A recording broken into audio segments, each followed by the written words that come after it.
Alright guys, how's it going? My name is Nyxre and welcome back to another episode of The Good, The Bad, and the Teemo, where today we'll be going over the full AD Jarvan build. So here's a reference guide for today's video. I'd just like to note a few things. First thing being that I tested this build out in both the top lane and the jungle, and the second thing being that the build varied a fair bit while I was testing it, where I would occasionally throw in a somewhat defensive item or two as the game progressed. The main idea I was focused on was trying to prioritize damage more than anything else while making the video. For anyone interested, an injury link to this reference guide can be found down in the description below. Starting off with the good things about building Jarvan as a glass cannon is his notorious ability to completely assassinate any squishy target. Jarvan is one of the few dunk style champions, and he's arguably my favorite just because of how satisfying it truly is. A full AD J4 can quite easily 100-0 any enemy's health bar with a well coordinated combo, giving your team an immediate advantage in any crucial team fight. Aided by this is Jarvan's ludicrous amount of AoE damage from both his Q and his ultimate. If more than one enemy is caught within your ultimate, it's possible to get several thousand damage down in a single fight. Building off that is the fact that Jarvan has some of the most apparent crowd control in the game. He has a knock-up with his EQ combo and can contain several players within his ultimate. This synergizes very well with other champions which have AoE based abilities, such as Anivia or Zyra, as they can simply cast their ultimate within your Cataclysm and burn down the enemy's health bars. One of the reasons why Jarvan is such a major threat is because of his crazy ability to cover such a vast amount of ground in such a short amount of time. An EQ combo with Flash into his Cataclysm can quite literally cover the span of your entire screen, meaning that the enemy will have very little chance of escaping your all-ins unless they have a dash or their flash available.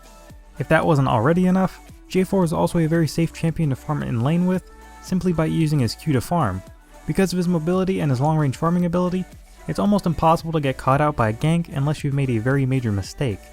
This allows for you to continuously bully your lane opponent because you have peace of mind that the enemy jungler shouldn't be able to do much to you. Jarvan is also very good at 1v1 duels, which can be useful when playing him in both the top lane and in the jungle. This is primarily because of his passive, which deals 10% of your target's current health with your first auto attack. This will normally give you an immediate health advantage in a small skirmish, which will usually cause your opponent to back off before they take even more damage. And the final good thing about full AD Jarvan that I want to cover is just how many positions he can reasonably be played in. I already mentioned that I tested this build in both the jungle and in the top lane, but he can also be played within the mid lane and be perfectly fine. Because he acts like a flex pick, it's possible that your opponents will try and counter you, only to find themselves matched up against a different champion entirely. Now moving forward to the bad things about full AD Jarvan, the first thing being that there are so many champions that can easily escape his Cataclysm. Pretty much every new champion added to the game seems to have some sort of dash which enables them to easily escape his ultimate without having to use flash. This can be avoided if you save your ultimate until right after they've used these abilities, but it's much harder to pull off as it's unlikely that they'll have burned both their dash ability and their flash before the fight has completely started. Another bad thing about full AD Jarvan is that he starts to fall off a little bit in the late game. While J4 has a very strong early and mid game, his late game is where he suffers a bit because most champions will have built some item that will prevent them from being completely burst down. This can become very problematic because you're going to be very squishy, and if you aren't able to immediately kill the enemy carries, they will likely kill you instead. This too can be avoided however if you build some slightly defensive items such as Maul of the Malmortius and Black Cleaver, but your ability to effectively one-shot enemies in late game will be greatly reduced. And finally, let's move on to the Teemo. This is a section that covers the worst aspects of building Jarvan this particular way, and lists the primary reasons why you'd probably prefer picking something else entirely. The first major problem is that his ultimate can actually be harmful to both himself and his team if used incorrectly. This is a problem shared with any type of Jarvan build, as you'll always have the ability to accidentally get your teammates trapped inside. While you do have the ability to cancel your ultimate early, it's likely that it won't help you much because if your teammates were squishy enough, they would already be dead. Kind of going with this is the other really bad thing about full AD Jarvan, and that is that he is hard countered by a select few champions. The biggest counter I'd like to mention is going to be Vayne. Although it's unlikely you'll be laning against one, if you do, you'll likely have a bit of a rough time once they've gotten an item or two. Vayne can use your ultimate to her advantage by condemning you against the wall, and is able to tumble outside of the ultimate as well.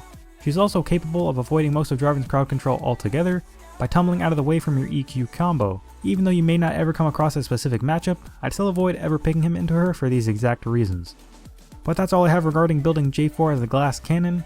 This is a build that I personally use quite often if I'm just trying to have some fun, because there are a few things as satisfying as dunking your enemies time and time again.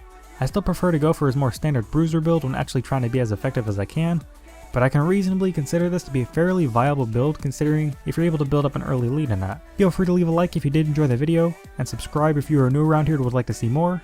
If you didn't like the video, feel free to leave a dislike. All I ask is that you leave a comment with what you believe I could have done better, so that my future content can continue to improve. But anyways, that's all I have for you guys in this video. I hope you've enjoyed, and I'll see you all in the next one.